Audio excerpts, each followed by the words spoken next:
Just as a bit of context, for those who aren't familiar with the Digital Poverty Alliance, the DPA is a charitable coalition. So what we aim to do is to end digital poverty once and for all in the UK by 2030. And part of how we do that is bringing together government, whether that's national or local, business, whether that's big or small, and charities, again, whether they have national impact or are community-led. And that coalition is how we are aiming to deliver our 6 key missions of our national delivery plan, starting out with raising awareness, but also tackling affordable connectivity, safe and accessible services, skills, research, and building local capacity. So I'm Elizabeth Anderson. I'm the Chief Executive here at the DPA, and I'm delighted today that we have Moses joining us to talk about the work of ScreenShare. Moses. Thanks, Elizabeth. Firstly, thank you so much for having me on this platform. I know a lot of others are really grateful for this platform. The need for this type of conversation is really clear, especially if you've spoken to someone who's in a situation of digital exclusion or digital poverty. So it's reassuring to be a little small cog in this larger machine and to be doing it together. My name is Moses. I'm the founder and director of ScreenShare UK. We're a registered charity that provide laptops, phones, tablets, data packs, and digital skills training to refugees and asylum seekers across the UK. And my background is in the refugee charity sector, and I'm excited to explain how it's all come about.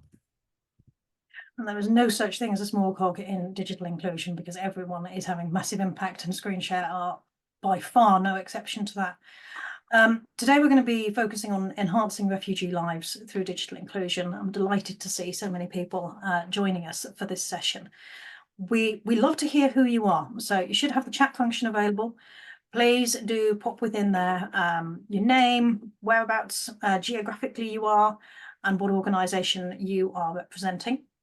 And if you have questions as we go through the session, I know Moses would love to be able to respond to some of those. There's a little Q&A function down at the bottom of the screen. Do use that to pop that question in, and we will come to as many as we have time for within this hour. So just to kick us off, Moses, could you tell us a little bit about why and in what context ScreenShare was established? Yes, of course. ScreenShare, the center of my world for the past 2 years, was a lockdown baby. I set it up almost accidentally while working for a really great refugee education charity, Refugee Education UK, who are based in this building in the lighthouse in Harlesden behind me.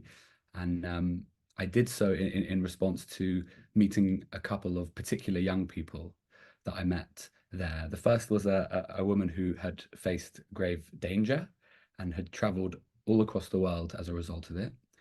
And on her extended and staggered migration, she'd studied medicine at various institutions, and my job was to assist her with UCAS support.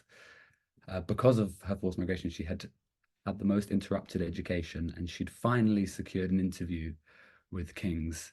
And as she clicked on a link for further information, the laptop died on her, the blue screen of death, as they call it in the refurbishment world. And this was a person who had relied on technology as a lifeline, and it had enabled her, and then it let her down. And understandably, she completely freaked out, and I was trying to calm her down. But more than that, I felt that I needed to find an answer. And my colleagues, while they were incredibly helpful on every single other issue, seemed to have no solution. There was no go-to organization that could provide free tech quickly to refugees in need across the UK. And yet, when I asked in WhatsApp groups and at my local synagogue and in my local community, I found people who had tech which they didn't use lying around under the bed in the cupboards. And they needed help with saying goodbye to it, wiping, organizing the data, making minor repairs. And so I pulled together some technical friends of mine who can help with that. And it's ballooned since then. I mentioned 2 people. The second person was someone that I was working on a scholarship application for. They had to apply for a scholarship because they didn't have access to student finance. And when we all went online in March 2020, he just disappeared. He stopped replying to my emails. He never attended any of the online call invitations that I sent him. And in that moment, I sort of saw firsthand that if your relationship with someone or something relies on the tech and the tech fails, the whole thing collapses. That's no less important for being kind of obvious. And I don't know where that kid is now. Maybe he's absolutely smashing it. Maybe it was just a coincidence that he chose to disengage just as the pandemic begun. But I think I know it was a technical issue.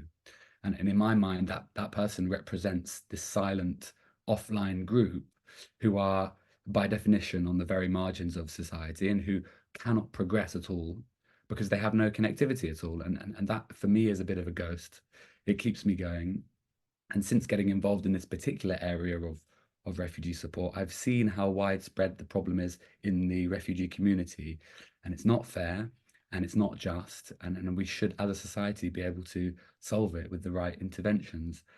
I believe that a small part of that process is a sustainable go-to tech organization for refugees and asylum seekers so that they can access and thrive through connected technology. And that means devices, SIM cards, Wi-Fi, skills. The provision, in my view, needs to be holistic. Digital inclusion is a process rather than an event. So I'm trying to build us an organization that can facilitate that process for and with refugees in particular. Some incredible stories there, Moses, and it doesn't matter how many stories I hear about people who are experiencing digital exclusion. Every story is slightly different, and the real people that sit behind these terrible events, actually, that are often caused by many different forms of exclusion, and digital exclusion just really does exacerbate their lack of ability to break free of those, particularly in what has become a growing rush to move everything possible online. Building on that, what do you think is the wider impact of digital exclusion, particularly on refugees and asylum seekers arriving in the UK? Yes, well, I'm in agreement with you that there's a very broad range of people who are digitally excluded, and there's an even broader range of refugees and asylum seekers. It's very, very difficult to picture a refugee in one's mind because from many, many different countries, very different ages, perspectives, etc. But from what I've seen, when it comes to the impact of digital exclusion on refugees and asylum seekers, the dynamic generally is, as you say, it exacerbates the issues that they already face. And it also prevents the solutions from taking hold. So, for example, refugees and asylum seekers experience high rates of social isolation. That may be in temporary accommodation, they may well be without family. Newly arrived refugees are likely to be unfamiliar with their local surroundings and the services which are available to them. So digital exclusion exacerbates that, and it makes the existing problem much worse. The same can be said about access to and participation in education and employment. The second particular element which is important is that it prevents them from engaging in that really important asylum process. In an ideal world, the refugee status determination process would be a swift one. Someone would arrive and the state would make an assessment based on the evidence in front of them, including that provided by the individual, whether this person was indeed a refugee. And this question of refugee status determination is not very far from the newspapers on any given day. But the actual process is a long one, or it is at the moment. It requires the submission of documents, filling out forms, attendance and participation and preparation for interviews, which have major consequences, and in many cases, a correspondence with lawyers over the course of many months. So that isn't possible without the right tech tools, which is a big problem because, as I say, it's a vital process, not only for the refugee in particular, but also for the state and our society. The third element, which I'd want to raise about the refugee and asylum seeker case in particular, is about access to healthcare. Booking a GP appointment in this country, if I could be so cheeky as to say, is difficult enough already if you have the right tech. But a combination of being unfamiliar with how the system works and the digital exclusion, which makes it difficult to familiarize oneself with it, it's a killer. And the Red Cross published a very good research report on this last year, and I'd recommend it to anyone who wants to understand the impact of digital exclusion on physical and psychological health of refugees. I mentioned, Elizabeth, the solutions taking hold. The solutions to social isolation, lower education and employment outcomes, lack of access to healthcare are solutions which are often taken on by charities and NGOs to fill the gap. And there are thousands of people in this country, and I've had the pleasure of working with many of them, who are committing to making things better for refugees, making things easier, identifying the problems, resolving them with the client. And that's almost impossible without the tech, especially if the client is entirely excluded, i.e. has no connectivity at all. So that's why we at ScreenShare have charities from across the country, refugee charities, contacting us saying, we need your help, not only for this individual person and for their outcomes and their goals, but because we've got programs to deliver and we can't reach the clients that we need to reach. So it's a tricky and messy situation, but luckily there are some solutions. I mean, listening to some of those, I mean, yes, we know from the House of Lords Digital Exclusion Report that 90% of jobs are only ever advertised online. So if you're arriving in a new country with nothing and your main focus is how you're going to support yourself and wanting to actually find employment, if you are offline, how are you going to write a CV? How are you going to find jobs? How are you going to apply? Education, similarly. We do here still at the DPA a lot. Well, people can always use pen and paper. No, schools largely are moving homework online. Coursework is moving online. GCSEs, A levels. And again, arriving somewhere new, very likely learning new languages, so many other barriers.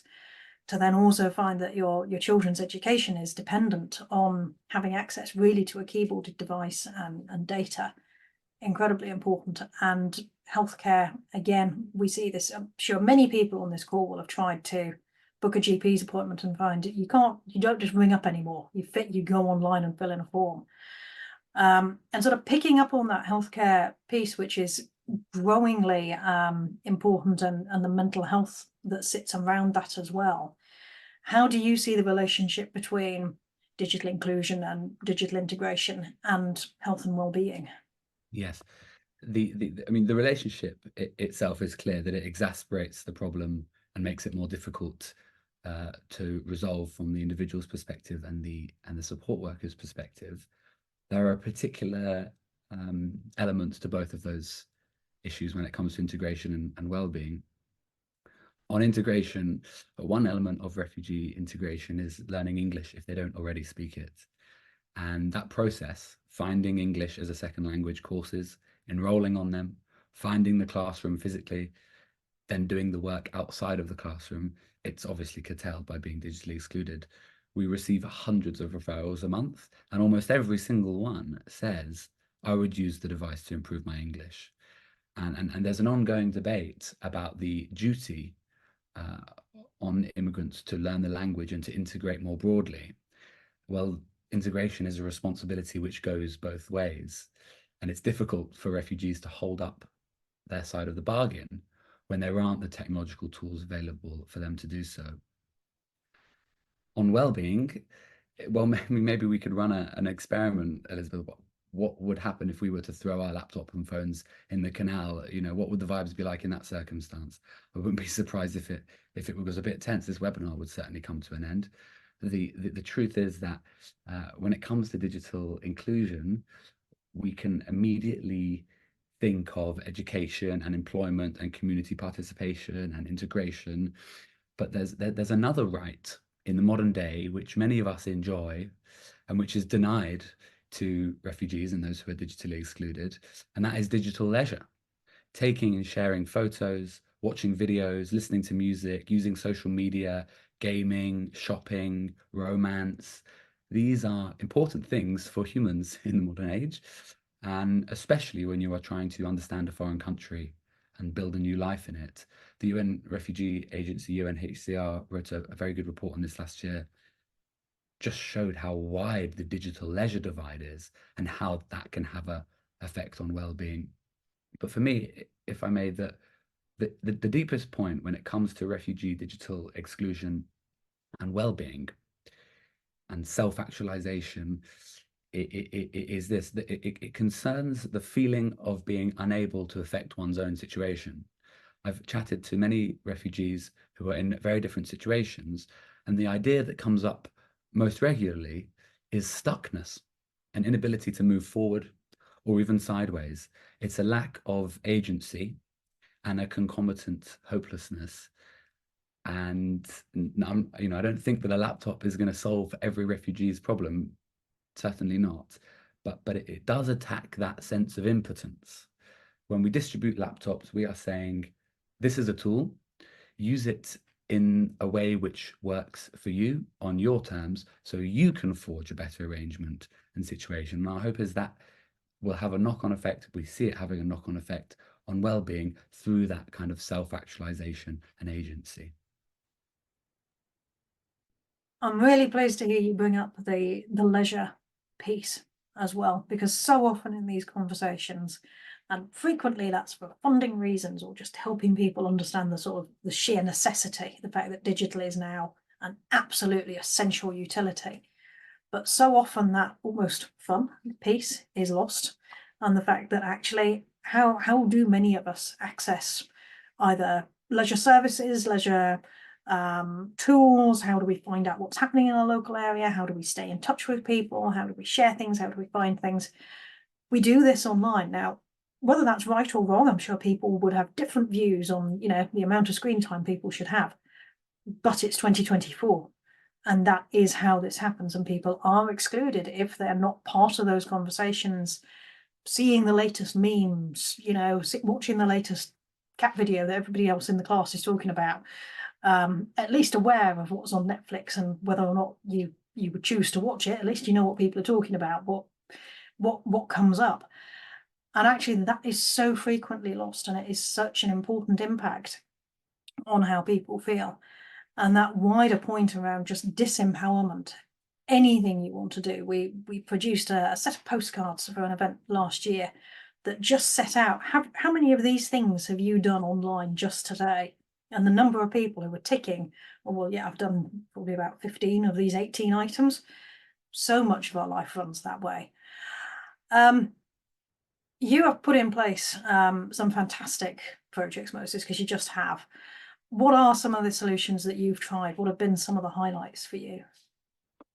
Sure. But I would, by the way, say that that point that you make about digital detox and digital health is an important one, and it's part of this conversation. Sometimes at the co-working spaces that I have visited, you see lots of leaflets saying helping you with your digital detox, and I think that they haven't read the room, but it's a part of this conversation because we need to start conceptualizing our relationship to digital rather than a kind of binary have and have not. In terms of what we're doing on the ground, we've tried a few approaches, and we've settled on a few key principles, which we apply in the knowledge that we are new and young and have got lots to learn. The central principle that we're following is that we're not giving out old rubbish. We don't even do or say old technology. We do use technology. And it's very interesting to see how a donor conceptualizes a refugee or someone who's digitally excluded. Do they give a really old laptop which runs Windows XP and think that the recipient's going to be grateful for it? Our approach is to identify what the actual technical need is from the refugee, and then we match them with a device which suits their needs. This might sound obvious, but too often unwanted tech is just dished out without consideration of what the actual purpose of the device is for the individual. So we think about it, we listen, and we therefore don't end up giving Chromebooks to coders or MacBook Pros to primary school children. The second principle element of our work, which has worked quite well for us, is remote laptop refurbishment. A lot of the laptop refurbishment in this country requires a big space. We train our volunteers remotely, and they conduct the refurbishment remotely. We ship tech and hardware across the country, and this creates an interesting volunteer role, which is actually do this in your own time and at your leisure. I'd like to say that never has so much good been done for society while watching the telly. And of course, it's nice to do in-person workshops, and we've done a few where if we have the right tech, We can introduce the idea of laptop refurbishment to someone who's coming to it afresh, and to upskill them and to welcome them to our organization. And we're doing that later this year, which I'm going to tell you about. The final element of the solution, in my eyes, is asylum seeker laptop refurbishment training. Working title, I admit, but we're not the first people to appreciate that service users are not just the problem, they can also be part of the solution.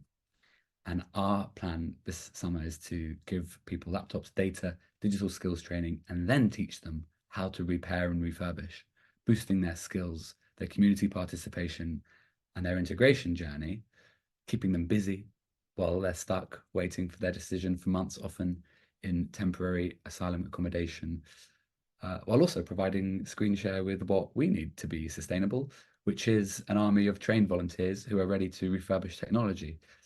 I must be honest, as I kind of step into this world and really embed myself into the digital poverty landscape, I'm coming to realize that access is the name of the game, making sure that you can reach people who, whether because of their digital exclusion or because of their immigration status or both, are on the very, very margins of society, and which the state and support workers can often not meet. And so by dissolving the line between problem and solution, including everyone in what we're doing as a community organization, we're safeguarding that access, and we're deepening the relationship with the people who have come to us in search of support, and that's and who are different to me. They've had different life experiences, they come from different backgrounds, they face different discriminations, and that's something as a founder and director that doesn't have experience of forced migration that I need to be conscious of all the time. And how lovely to actually be not sort of just saying to people, you're a beneficiary, you're receiving a service, we're giving you a gift. Actually, no, everyone's contributing. Everybody is part of this. This is a cycle. This is actually about finding the sustainable solution. And would you say that is what's innovative about screen share and its methods, or are there other elements to your work that are kind of bringing some of these new ideas in as well? We're not the first people to teach people how to use refurbishment, refurbishing tech. Restart Project are very good at it, and we're learning from them. But the real innovation is the idea that you can firstly do things remotely, and secondly, that you can start from a very low base level. You don't necessarily even have to have an interest in tech. If you can create the environment in which you're teaching effectively in community languages, you can actually take people from having no knowledge at all to at least having a basic confidence and in their own ability to refurbish and repair, but also to plant in their mind that the solution to a faulty laptop is not always a new laptop. It might be repair, refurbishment, and that right to repair is something that I'm very passionate about. I would say, Elizabeth, you mentioned Cycle, and it was really serendipitous because just before we jumped online, literally at like 1:45, my colleague Illy posted a really beautiful quote which had been sent to us from someone who'd received a screen share laptop, and they said, "I think kindness is a chain. When you help me, I have to help another person. This cycle should continue. By this, we can make a really lovely community and society." And that is what I'm getting at, and that's why I've got a smile on my face, because we haven't changed the world. We're a small organization. We are going to need to listen very carefully, and we're going to need to partner with bigger friends. But we are making progress, so it's good to see. And it is always fantastic when you have that sort of feedback coming in, and it just reminds you of the impact actually that your organisation is having on real people and really transforming lives. I've got a couple more questions that I'm going to be putting to Moses, but do get your questions in on the Q&A, because I think we're going to have a little bit of time, and we'd love to be able to address as many points as possible. So Moses, you've talked a lot about actually what screen share has been achieving so far, that journey. What's next? What do you need for that next stage of the organisation? Thanks. Yeah, thanks for the platform to ask. I mean, the three things fundamentally that Screen Share needs are volunteers, laptops, and money. I'd like to add a fourth, which is the right environment. If we take them in turn, we've got loads of volunteer roles, and we're always welcoming new faces, whether it's refurbishment, logistics, teaching people how to use the devices.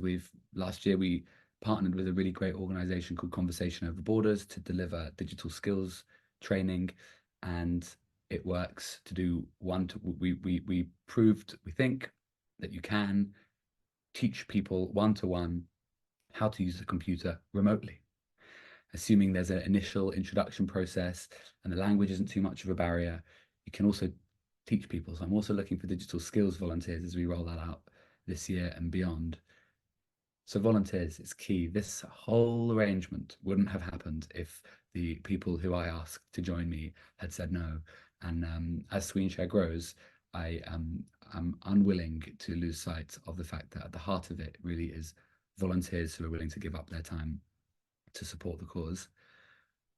In terms of other things we need, laptops. We have carefully created a system which can accept, collect, record, refurbish, and redistribute devices. That's our shtick. So there should be no more sending laptops to landfill. If you have laptops, give me a call.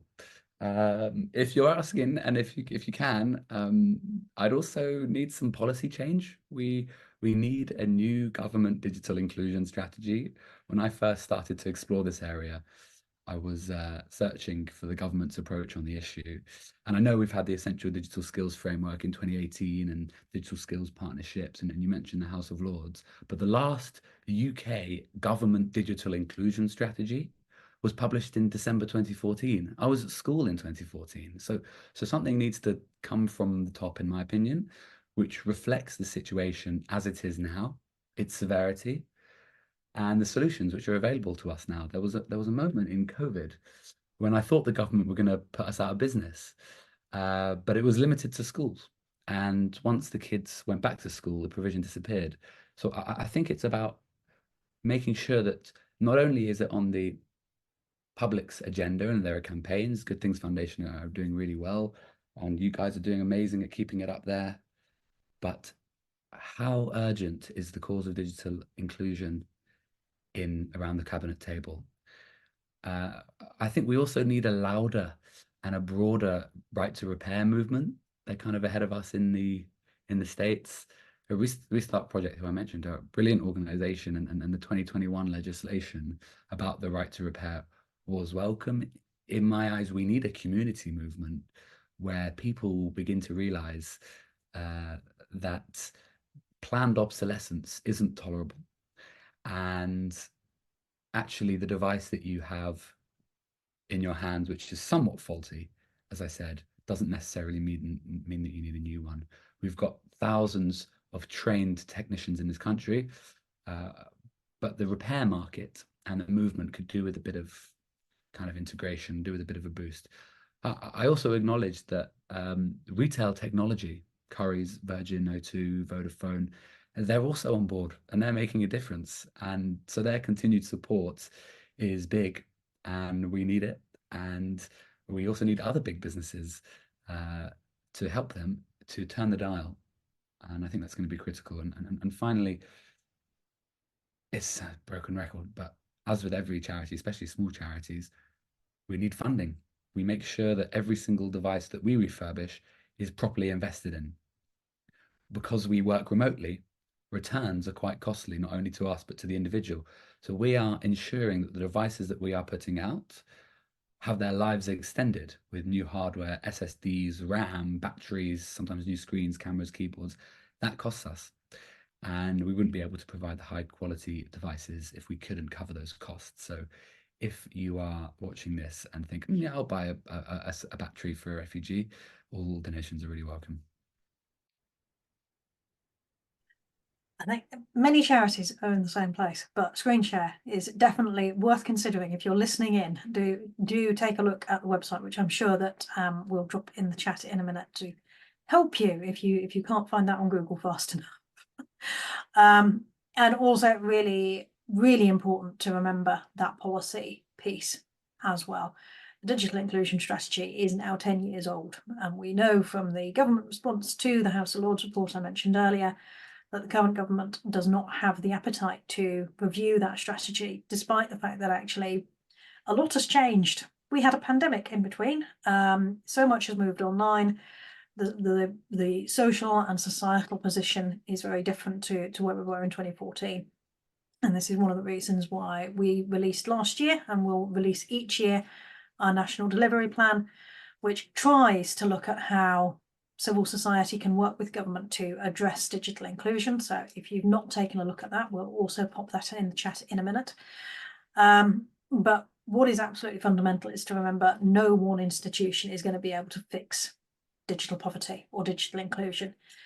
Every single organisation has a role to play around this, whatever your interest. I sometimes liken this to the growing sort of climate change and environmental movement over the last 20 or 30 years, where at one point that was seen as something that government and particular types of industry should focus on. And now we all accept that every single individual, every single business, every organisation has a part to play in reducing carbon emissions, reducing waste, biodiversity, and wider environmental issues. We need digital inclusion to be seen in that same way. We are all digital users, and there's something that every organisation can do around that.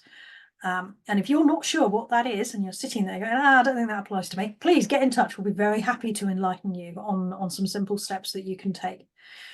Having done my little rant there, Moses, how can people get involved in screen share? There are a few ways to get involved that I've set out. Check out the website. We've got a range of volunteer roles, and they range from runners to technicians to finding devices to communicating about them on our social media, fundraisers, administrators.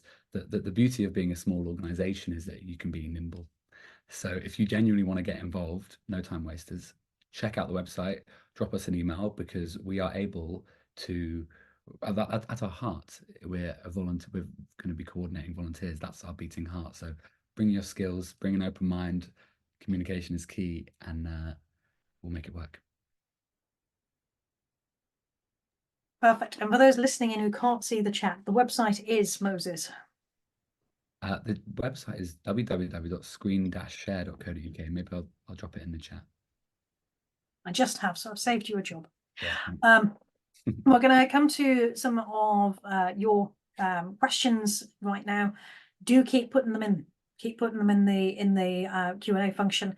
If we can't get to them on this conversation, we always pick up the questions later. So we have a few questions here. So Rowena says, where you're able to provide pre-owned devices based on specific needs of the recipient, what kind of scale have you been able to do this on? And do you think that's a scalable approach? Yes, in my view, the route to scalability when it comes to the refurbishment of a broad range of technology is to localize. So at the moment, we have a central London hub, and we've got volunteers dotted across the country, which means that if there's tech up north, then it can go to the tech volunteers in north and the runners up north. Whereas it's not really safe to be sending huge amounts of laptops in the post. So for me, the scalability is about localism and about ensuring that the volunteer group knows what they're doing. There's no excuse for poorly prepared volunteers. You're welcoming someone into your organization. You need to assist them. So that's how I think it would work. I think that at the moment, we're at an awkward stage because people are finding out about us all over the country and trying to bring us laptops from left, right, and center. And actually, the most efficient, scalable way is to have volunteer coordinators and managers in different spots across the country, potentially working with their local councils to get as close to as possible to the people who need the support. And Patricia then also asks, she says she really loves your approach that people themselves are part of the solution. She's interested to know if you also do any campaigning. So, for example, she suggested around the Home Office perhaps making Wi-Fi available in accommodation for asylum seekers. It's vital that Wi-Fi is available in a temporary asylum accommodation, not just in the open areas, but in people's individual rooms. Because for me, that's a matter of the human right to privacy. So 100%. When it comes to, as tough, because I'm only 28, but I am quite cynical by this point. Yes, good luck campaigning and then seeing a positive change from the Home Office. Good luck. Like for me, we're in a situation where this particular issue of refugee digital inclusion is most likely to see positive change through the kind of larger digital poverty, digital inclusion movement. And I think it's vital when that change does hit kind of critical point that refugees are included in the conversation. But I have found in the advocacy space, and with sincere apologies to all of the progress that we've made in various different areas when it comes to refugee advocacy, with this government at least, it's not long before you hit a wall. So my approach is to kind of essentially chuck us in with the digital inclusion energy, because that is an undeniably winnable argument. So yeah, that's my general approach. I would also say that in an ideal world, I hope they don't play this back at me in 5 years' time when we've got a whole advocacy department. ScreenShare has 1.4 full-time equivalent staff. That's where we're at. So currently we're not pushing that drum because it doesn't make sense to us from a resource perspective. But there is an argument to be made there, and I'd be curious to know whether people agree with me, whether the route is kind of in the back door or from the kind of from above, from the broader movement when it comes to refugees. And it's always very difficult and challenging for small charities, particularly because I'm sure there's so many things that you'd love to do, but actually focusing on what you do incredibly well and delivering that service is key. From a DPA perspective, campaigning is one of our sort of broad strands of work. We do focus on delivery, so getting help to people who need it. But the other side of our work is all about advocacy, awareness raising, campaigning, research. And I can see Tim has sort of also flagged around how social tariffs fail those people who don't have spare money for, a £10 a month subscription, and looking towards open roaming capabilities, using council managed properties to be able to share Wi-Fi. And I would certainly say that open roaming is something that we are looking at as an organisation, and how we can encourage local authorities to provide this more. It's something that we're looking at how we can build into the next iteration of our national delivery plan, and actually building that open roaming capacity into areas where there's either temporary asylum accommodation or a high proportion of people who are needing that level of support is incredibly important. Keeping going with some of the questions. So Lindsay says, bearing in mind that this is a situation happening all over Europe, is there anything we can learn from around how other countries deal with how digital poverty affects refugees? Yes, so I'm not going to go into specifics, but the general position that I think is holding the UK back when it comes to refugee digital inclusion is that we externalize asylum seekers. In fact, the Rwanda scheme is the perfect representation of this. We don't want anything to do with asylum seekers, which is a very tough situation. And that position of resistance is represented, and you see it by this extended asylum backlog, where people are kept in the system for ages, and an automatic. What often happens is the Home Office give a negative decision automatically, which then is appealed, and it takes ages and ages. So within that context, there's a culture of disbelief, and there's a reluctance and a refusal to see asylum seekers for what they invariably are 80% of the time, which is citizens in waiting. So in Europe, there is less of that. In Germany in particular, there's a kind of realization, okay, the likelihood that these individuals are going to leave this country in the immediate future is very low. And so therefore we should try and solve the problem, or at least be welcoming rather than resist it. This kind of this resistance, this policy of deterrence, which has no evidential basis, is spreads its tentacles into every single area of refugee support, and as such, there's no real excitement about refugee digital inclusion in government, unsurprisingly. So for me, there's the particulars of how different countries are approaching digital inclusion, but there's a much more fundamental issue from my perspective in this tiny corner of social justice, which is how do we actually understand these people? Are they passing through? They're not.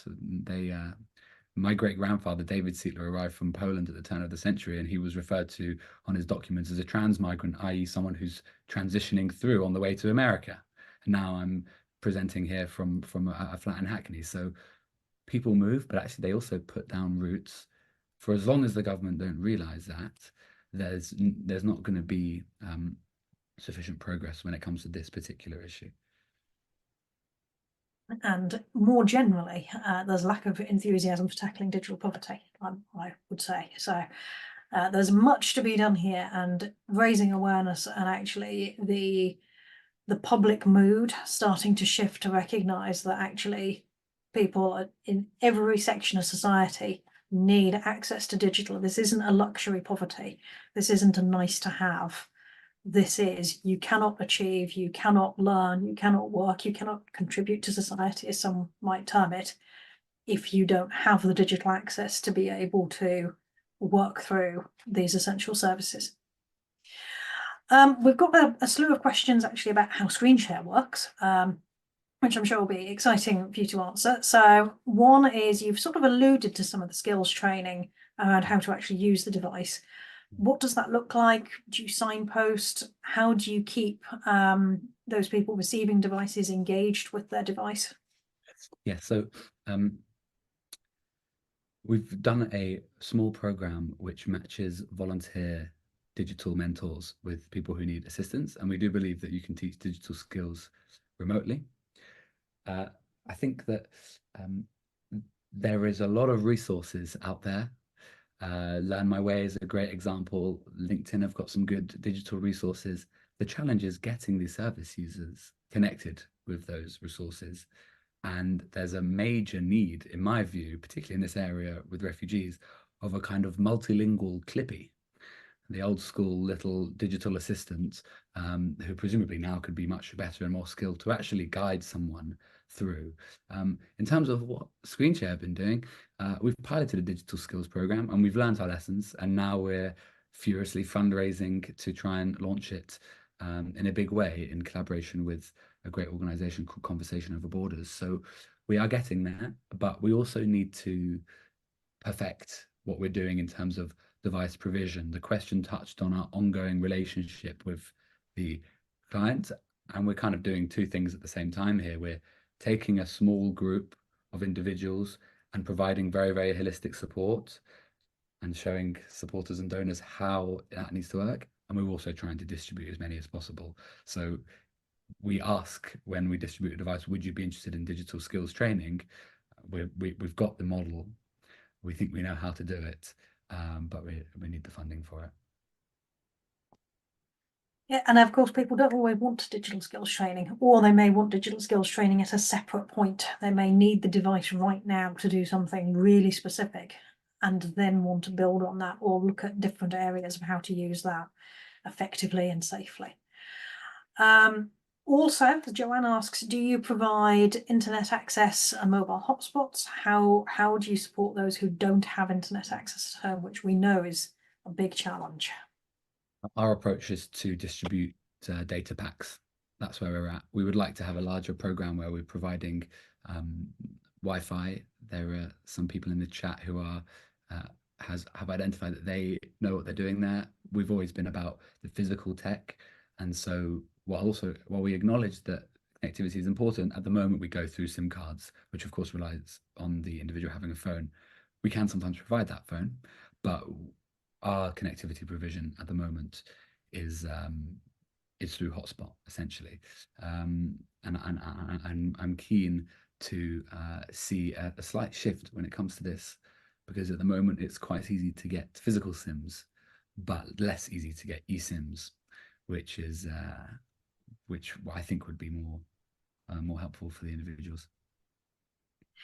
And of course, as we all know, with a very few exceptions on quite expensive devices, you can't put a SIM card in a laptop, but that access to fixed broadband feels like a bit of a holy grail of what everybody is trying to find. But nonetheless, many charities, us included, are incredibly grateful to some of the major mobile providers for giving away data, because again, it makes such a big difference. Sylvia says, when people donate laptops, and I think this is a well-trodden path, and I'm sure that you will have a very clear process around this, how do you manage data to ensure they're wiped, there's no risk for the donor's privacy? How do you then handle reinstalling operating systems and software? So our approach is to be fundamentally honest with the donor, and that is to say that before we proceed, you need to accept that there is a trade-off between optimal convenience and data protection. The most secure way for a donor to protect their data is to either wipe their device using software, which they'd have to pay for, or less secure but nonetheless pretty secure, factory reset it yourself, takes time, or crack open the back of the laptop and shred the hard drive. And this is what suits us, because they're nervous about giving us their data. I don't want your data. And that's a whole big problem for me. I don't want to be responsible for your data. So those are the most secure ways. Sometimes businesses want to externalize, but the reality is that externalization represents a data risk. So the most secure way, and I remember picking up a massive batch of laptops. It really turned things around last year. Massive batch, and the guy came down with all these boxes, and I shook his hand and I said, really appreciate all the work that you've put in to make this happen. I expected him to say, oh, no worries, all good. And he said, yeah, I've been manually wiping these devices for a month and a half now. There were hundreds of them, but that kind of indicated to me that actually, yes, it would be nice if I came along and said, well, we're all 100%, we can provide the highest level. But the truth is, we're a tech refurbishment organization and a digital inclusion charity. We're not going to be leading the industry when it comes to secure wiping. We have methods, whether it's physical destruction or whether it's software which removes all the data.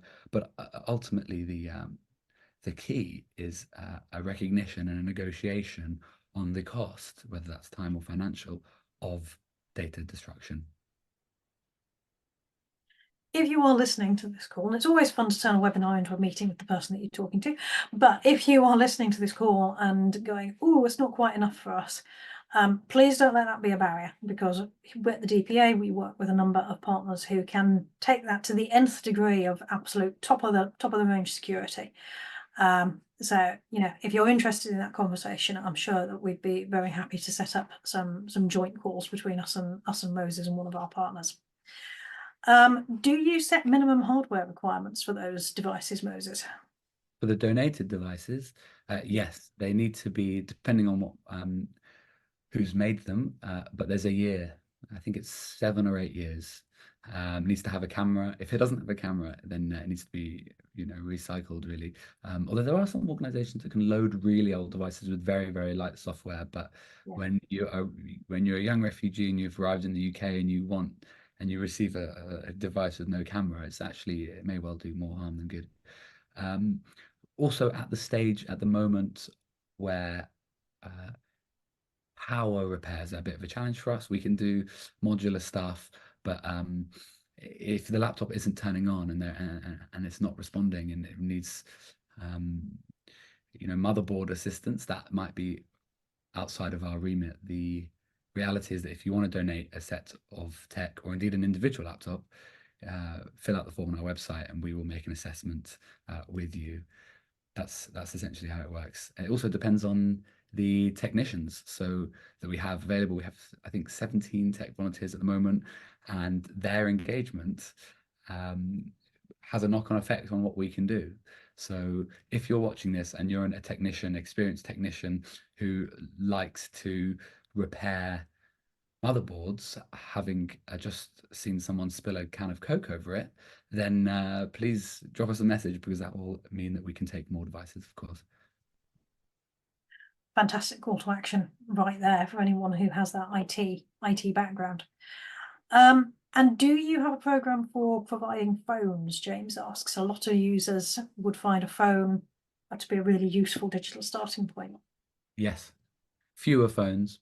We're working on phones, but the way that it's worked out is that more people have approached us to donate and also to ask for laptops. Indeed, we receive many self-referrals, which, they may have come from an internet cafe, but our understanding of the sector is that while there are many refugees who need phones, there is also a need for a keyboard. I just want to kind of get in there a little quote which I wanted to bring, which just tries to give a sense of, this was someone who had referred themselves, and so therefore wasn't totally digitally excluded, because we have leaflets, but we received this through online, so they must have had a phone. And it just says, "I'm working from home and I attend many of online meetings.